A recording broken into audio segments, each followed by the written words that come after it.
Today we're going to look at a simple trick that will help you control the slug population in your garden. Secret weapon.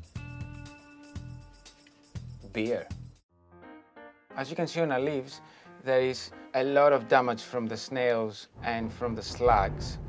They just crawl under the leaves and they start devouring the leaves.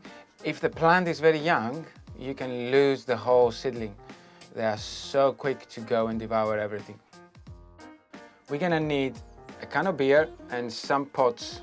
We're gonna go around, dig a couple of holes and place these containers inside the ground so the slugs can have an easy access to it. That will attract the snails and lead them to the final resting place. It's like a massive swimming pool for them. A slugging pool.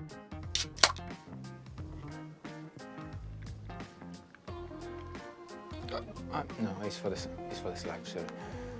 Oh, that looks amazing. It's a soapy bath. Fill it up with beer, come back in a week and see what happens.